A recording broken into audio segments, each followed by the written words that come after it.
Baik, kita mulai. Assalamualaikum warahmatullahi wabarakatuh.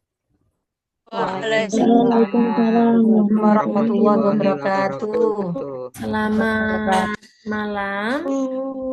Selamat malam, Ibu. Selamat Salam malam juga sejahtera Ibu. untuk kita semua. Terima kasih kehadirannya Bapak Ibu. Jadi malam hari ini di jam 7 setiap hari Selasa kita kuliah perspektif ABK untuk kelas B, untuk kelas B, kelas D dan juga kelas E. Jadi karena apa materinya sama, kemudian semester yang diampu sama dan jumlah SKS-nya sama, makanya kita gabung begitu ya Bapak Ibu, karena beberapa dari eh, jadwal yang ada di Mitra untuk kelas Bapak Ibu ada yang crash dengan mata kuliah yang lain. Jadi, meskipun kelasnya bentuknya paralel, saya harap grupnya masih di grupnya masing-masing supaya mudah kontrolnya karena nanti terkait penugasan, kemudian pretest, posttest, sampai UTS dan UAS. Begitu seperti yang sudah kita sepakati pada kontrak di minggu yang lalu. Untuk hari ini tadi sudah ini ya sudah saya infokan juga untuk kelas E agar bergabung. Jadi setiap perkuliahan Bu Ervin di hari Selasa malam Bapak Ibu menggunakan link yang sama ya. Jadi supaya tidak gonta-ganti link begitu nanti jenengan bingung begitu ya Bapak Ibu. Jadi linknya cukup itu saja satu tapi sudah saya jadwalkan otomatis di setiap hari Selasa. Oke, Gitu. siap Bu. Baik, Bu. Ya, sebentar saya buka materi dulu ya. Jadi Bapak Ibu boleh diskusi, boleh sharing pendapat begitu ya yang memang terjadi di sekolah begitu kaitannya dengan anak usia dini berkebutuhan khusus. Materinya sebenarnya lebih mudah di-share di Firlenda, tapi saya kurang tahu Bapak Ibu itu sudah bisa masuk Firlenda atau belum. Ya, Sudah, makanya Ibu. kalau Sudah sudah bisa bisa Sudah. Bu. ya, kalau sudah Lebih bisa mudah, Bu. saya Kalau masuk berikan Verlenda kita lebih mudah. oh lebih mudah. Oke, berarti Nggih. untuk Karena perspektif materi di-share di situ Heeh. juga. Iya, Absen untuk juga, perspektif nggih. ABK nanti saya naikkan di Firlenda saja ya Bapak Ibu. Nggih. Kalau di Baik, Ibu. Google Drive Nggih. itu Oke, Bu. kontrolnya Oke agak Nggih. Bu. susah begitu Nggih, ya. lebih maksimal, Bu, Verlenda. Iya, Nggih. terima kasih Bunda Arum. Oke, kalau Nggih. sepakat di Firlenda, maka termasuk Nggih. daftar hadir juga lebih enak. Saya jadi Nggih. tidak Di bikin Verlenda. manual. Nggih, Oke. betul, Ibu. Oke, Bu. Nggih. Di Firlanda saja Nggih. nggak apa-apa, Di Bu. Verlenda. Oke. Nggih. Karena kelas lain itu ada yang beberapa yang nggak bisa masuk Firlenda, makanya ada kemarin tuh 8 mahasiswa nggak bisa masuk, makanya saya manual di Google Drive. Justru kalau di Google Drive itu kadang saya lupa gitu, karena untuk mata kuliah perspektif ABK kan memang saya sudah mengampu dari tahun 2016, jadi materinya sudah otomatis ada di sana semua. Tinggal saya buka Nggih. kuncinya saja. Begitu. Oke, terima kasih informasinya Bunda-bunda. Untuk Nggih. hari ini Ye. masih materi pengantar, begitu ya, karena sekali lagi kita belajar dari yang termudah, kemudian dinaikkan level kesulitannya, begitu ya. Itu kalau di teori belajar namanya taksonomi Bloom. Jadi ada namanya C1 sampai C6. Termasuk dalam pembelajaran anak usia dini. Level pertama ya C1 dulu. Hari ini kita juga levelnya C1. C1 itu apa? C itu kode kognitif ya, Bapak Ibu ya. C1 itu capaian pembelajarannya Bapak Ibu bisa memahami, menjelaskan, begitu ya, menguraikan. Nanti untuk materi berikutnya baru naik C2. C2 itu apa? Membandingkan, begitu ya. Naik lagi ke C3. Salah satunya C3 apa? Menganalisis, begitu. Sampai ke C6. C6 nanti ke proyek mata kuliah. Makanya pembelajaran kita berbasis proyek, begitu ya. Kurikulumnya berbasis outcome based education, OBE. Itu kurikulum terbaru di perguruan tinggi yang wajib dilaksanakan di semua universitas, begitu. Jadi C6 dalam mata kuliah kita adalah sudah sampai merancang, menggunakan, begitu ya. Makanya ada beberapa capaian pembelajaran yang sifatnya mengimplementasikan, ya memang dipraktekkan di sekolah. Itu kalau untuk mata kuliah asesmen, kebetulan saya yang ngajar. Tapi kalau mata kuliah perspektif ABK, C6-nya itu mengkreasikan, ya berkarya. Jadi Bapak Ibu merancang APE untuk anak usia dini yang berkebutuhan khusus.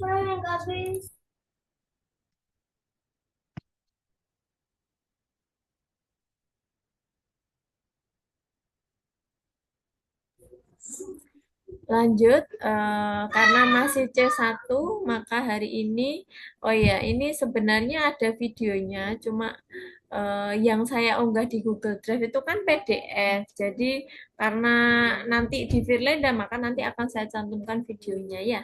Sebenarnya video yang tampak ini adalah lapangan semangat pagi. Jadi lapangan di depan kampus kita. Ini miliknya universitas ya. Monggo yang daerah Surabaya Sidoarjo bisa langsung main ke kampus. Jadi namanya lapangan semangat pagi. Universitas Adibuana mendukung pelaksanaan pendidikan inklusi melalui apa? Salah satunya adalah selain Sarpras pembelajaran yang sudah ini ya ramah disabilitas, kita juga memberikan fasilitas gitu ya kepada salah satunya ini Persas, jadi Persatuan Sepak Bola Amputasi Surabaya untuk menggunakan lapangan di kampus kita gitu. Jadi gambar ini adalah milik salah satu ini ya dosen penjas di kampus kita, kebetulan di-share ke saya gitu karena pernah ngajar mata kuliah bersama, makanya ini salah satu contoh bentuk universitas kita mendukung layanan pendidikan inklusi. Jadi ini rata-rata memang ini ya tunadaksa ya, ada yang mohon maaf gangguan tunadaksanya satu, ada yang ini menggunakan kaki palsu dan sebagainya. Ini ya, ini kalau nggak salah 1 minggu 1 kali menggunakan lapangan kita, begitu. Jadi tidak disewakan ya, karena memang difasilitasi oleh kampus. Gitu.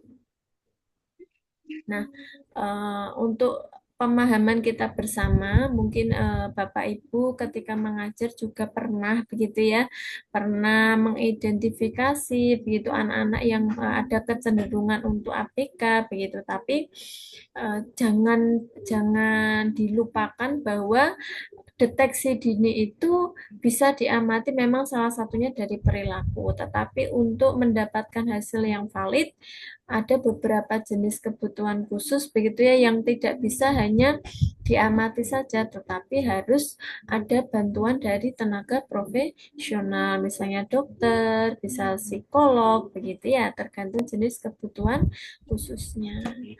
Gitu. Jadi kalau kita sebut ABK itu singkatannya adalah anak berkebutuhan khusus begitu ya. Jadi beberapa materi nanti mungkin ada singkatan ABK. Jadi Bapak Ibu sudah langsung terkoneksi bahwa ABK adalah anak ini berkebutuhan khusus singkatan itu. Ya. ABK itu siapa begitu ya? Anak berkebutuhan khusus itu anak-anak yang memiliki hambatan belajar dan juga bisa hambatan perkembangan. Makanya nanti di beberapa jenis anak berkebutuhan khusus itu ada spesifikasinya. Misalnya apa tunadaksa itu termasuk hambatan apa gitu ya gitu ya. Terus ADHD, ASD itu termasuk dalam kategori anak-anak berkebutuhan khusus dengan jenis gangguan apa gitu. Kalau ASD misalnya gangguan interaksi sosial begitu ya.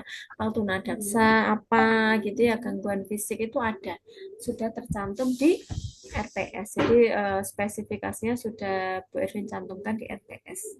Anak-anak berkebutuhan khusus ini membutuhkan layanan yang sesuai dengan kebutuhan khususnya. Jadi ada kurikulum pembelajaran yang bentuknya diferensiasi. Jadi tidak semua pembelajaran untuk anak berkebutuhan khusus bisa kita gabungkan secara klasikal dengan anak-anak normal. Jadi ada satu waktu yang memang harus sesuai dengan kebutuhan khususnya. Misalnya pada saat kita menstimulasi motorik anak, gitu ya, motorik kasar anak dengan misalnya berjalan di garis lurus begitu. Tetapi untuk anak-anak tunadaksa, gitu ya, yang memang notabene-nya ada hambatan di fungsi alat gerak terutama kaki ya jangan gunakan stimulasi dengan cara itu. Makanya ada satu waktu kita belajar secara klasikal, ada satu waktu kita sendirikan khusus stimulasi motorik untuk anak tunadaksa dengan ini ya dengan keterbatasan fungsi alat gerak kakinya ya kita stimulasi dengan cara yang lain begitu. Jangan dengan berfokus kepada kekurangannya. Jadi anak-anak yang normal bisa dilanjutkan stimulasinya dengan alat gerak kaki, yang tunadaksa dengan gangguan ini ya, hambatan keterbatasan di alat gerak kaki, kita adakan stimulus yang lain. Misalnya tangan gitu ya atau stimulasi melalui panca indera itu masih bisa dilakukan dengan tidak mengurangi ini ya capaian pembelajarannya tetap harus ada penetapannya targetnya itu harus apa gitu.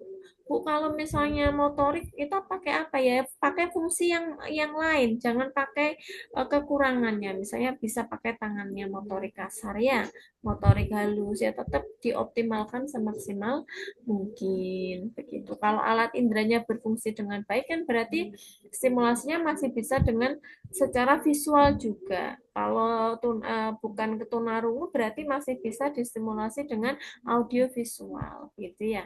Dengan memanfaatkan fungsi alat gerak yang masih berfungsi dengan baik. Begitu Bapak Ibu.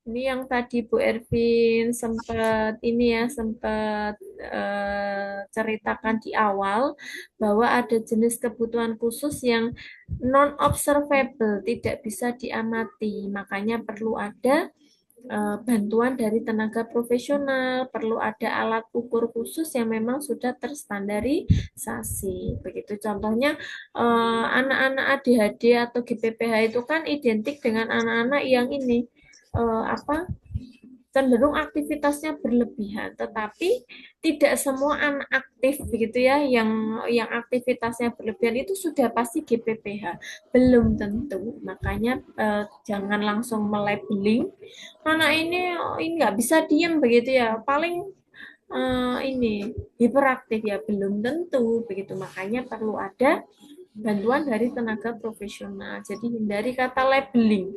Gitu. Belum tentu anak yang tidak bisa diem, yang aktivitasnya berlebihan itu sudah pasti GPPH. Gitu ya. Tapi salah satu, maaf saya mute dulu, salah satu ini perilaku yang tampak dari anak-anak GPPH itu adalah aktivitasnya cenderung berlebihan gitu. Ada juga kebutuhan khusus yang dia observable dan visible.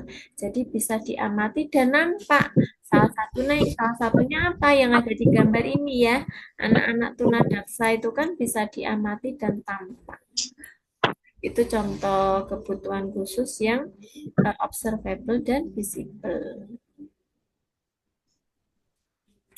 Lanjut, jadi perlu kita perhatikan bahwa meskipun anak-anak berkebutuhan khusus yang observable atau yang non-observable, keduanya sama-sama memiliki karakteristik yang berbeda sehingga kebutuhan belajarnya juga berbeda. Seperti Berbeda. yang ceritakan tadi ya, pada saat stimulasi motorik kasar, yang lainnya berjalan jinjit ya, anak yang tunadaksa jangan pakai metode stimulasi yang itu, pakai cara yang lain.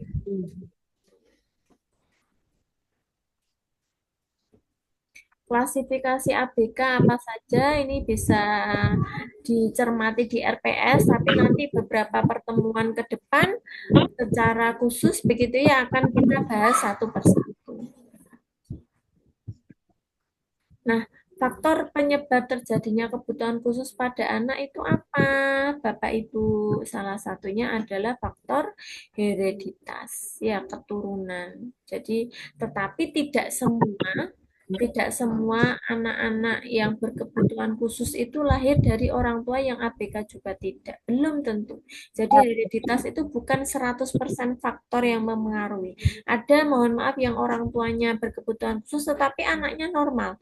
Banyak sekali. Makanya ini sekian persen begitu ya Bapak Ibu. Jadi jangan langsung melebeli karena hereditas atau karena belum tentu. Jadi kita harus lebih banyak membaca jurnal-jurnal hasil penelitian. Itu ada juga faktornya karena masa prenatal. Bentar, saya geser dulu ini. Ya, masa prenatal. Jadi saat dalam kandungan ya, itu tetapi karena adanya perkembangan teknologi begitu Bapak Ibu, jadi kebutuhan khusus itu bisa ada yang terdeteksi pada saat masa prenatal. Salah satu contohnya apa yang bisa terdeteksi melalui USG itu adalah jenis gangguan Down syndrome, itu bisa terdeteksi di USG. Gitu, karena sekarang USG kan semakin canggih ya Bapak Ibu ya. Ya. Begitu. Kemudian seperti hidrosefalus itu kan juga bisa, tapi kalau hidrosefalus kan bukan jenis kebutuhan khusus ya, tapi ya karena memang ini eh Cacat. iya salah satu jenis ini Ya, kalau saya bilang nggak boleh ya bilang nggak enak ya. ya jangan ya Bapak Ibu Iya. ya. Ya ini gangguan ya, gangguan selama masa prenatal, di mana hidrosefalus itu juga dari banyak hal, misalnya terpapar zat kimia, begitu ya, eh, zat adiktif dan sebagainya, begitu. Tapi tidak termasuk dengan kebutuhan khusus. Yang termasuk kebutuhan khusus itu ya Down syndrome ya. Bibir sumbing juga bisa dideteksi, tapi bukan termasuk jenis gangguan kebutuhan ABK ya. Begitu. Kemudian masa postnatal gitu ya. Ada anak-anak yang lahir dengan normal, tetapi pada saat sudah lahir begitu ya, ternyata ini mohon maaf terjadi kecelakaan begitu ya, sehingga mengakibatkan salah satunya mungkin disabilitas fisik itu bisa. Jadi di kebutuhan khususnya bukan karena bawaan tetapi karena adanya faktor eksternal, misalnya kecelakaan, trauma fisik dan sebagainya. Begitu. Tetap pada masa prenatal ada jenis-jenis disabilitas yang baru bisa terdeteksi. Jadi kalau di USG belum terdeteksi ya. Kalau Down syndrome bisa di USG terdeteksi, tapi kalau autis, hiperaktif itu tidak bisa dideteksi melalui USG, Bapak Ibu.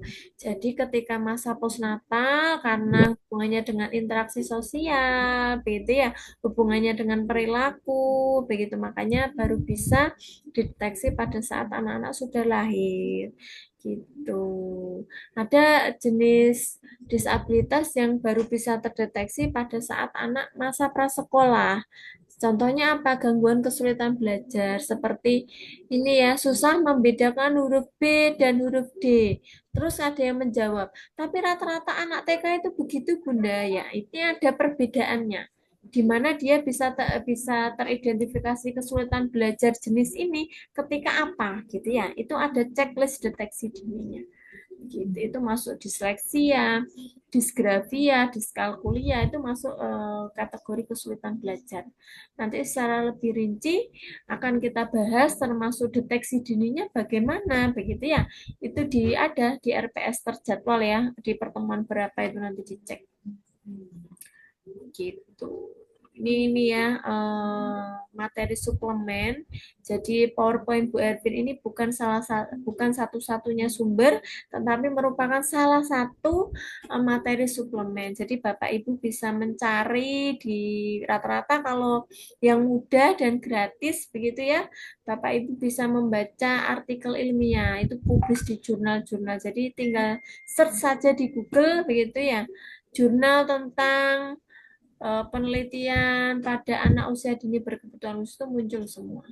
Dan di Google Scholar-nya Bu Ervin juga ada, karena saya sering meneliti ini anak berkebutuhan khusus ya. Hampir setiap tahun Bu Ervin meneliti ABK. Begitu. Untuk yang mulai slide ini ke bawah, nanti ada hubungannya dengan pertemuan kedua, karena sesuai dengan topik yang ada di RPS, yaitu pengasuhan pada anak usia dini berkebutuhan khusus. Jadi untuk ini nanti Bu Ervin jelaskan lebih lanjut di pertemuan berikutnya. Untuk hari ini saya rasa cukup, karena baru pengantar begitu ya. Jadi yang penting di pertemuan pertama ini Bapak Ibu memahami bahwa satu, anak berkebutuhan khusus itu memiliki karakteristik dan kebutuhan khusus yang berbeda sesuai dengan jenis gangguan dan hambatannya. Itu makanya sebagai guru kita harus memahami gitu ya. Kalau perlu harus ada hasil pemeriksaan dari, misalnya kalau autis gitu ya, harus ada pemeriksaan dari psikolog supaya apa, ketika dalam pembelajaran kita bisa memberikan ini metode pembelajaran, strategi yang sesuai untuk anak autis begitu. Kebetulan semester ini Bu Ervin mendampingi mahasiswa magang di salah satu TK yang siswanya ada anak yang teridentifikasi autis dengan hasil pemeriksaan dari tenaga profesional. Makanya dalam pembelajarannya juga guru lebih mudah untuk menyesuaikan dengan jenis kebutuhan khususnya. Beda lagi kalau tidak terdeteksi. Makanya sebagai guru kita juga harus mampu nanti di beberapa materi akan Bu Ervin cantumkan cara deteksi dini, tapi masih dalam lingkup kompetensi guru tahu. Cara deteksi dininya bagaimana, sampai kalau memang perlu bantuan tenaga profesional ya kita rekomendasikan kepada orang tua. Begitu saya rasa hari ini. Terima kasih sudah hadir sebanyak 96 mahasiswa. Jadi setelah ini akan Bu Ervin share link untuk daftar hadir, mohon diisi sesuai dengan kelasnya ya Bapak Ibu ya. Jadi kalau kelas B ya dikliknya kelas B. Sementara untuk hari ini karena Bu Ervin baru dapat info kalau Bapak Ibu sudah bisa menggunakan Firlenda, makanya sementara untuk malam ini kita pakai daftar hadir manual. Jika ada kesulitan, Bapak Ibu boleh share di grup masing-masing. Saya mohon maaf bila hari ini ada kekurangan dalam penyampaian atau mungkin tadi mulainya molor sekitar 8 menit ya, karena memang Bu Ervin menunggu yang lain bergabung dulu. Semoga minggu depan kita bisa bergabung dalam kondisi yang lengkap begitu.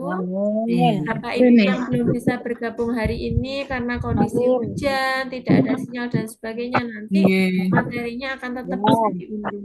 Ya, mungkin Bu Ervin unggah besok pagi saja ya di Verlena ya, saya buka kuncinya ya. Malam ini kita istirahat dulu bersama anak-anak di rumah. Saya sangat senang malam ini bisa bergabung dengan bunda-bunda ya. Sami-sami Bu ya yang hadir ya. Terima kasih sekali lagi, tetap sehat dan bahagia. Selamat malam, Bu Ervin Amin. Amin. Wassalamualaikum warahmatullahi wabarakatuh. Waalaikumsalam warahmatullahi wabarakatuh.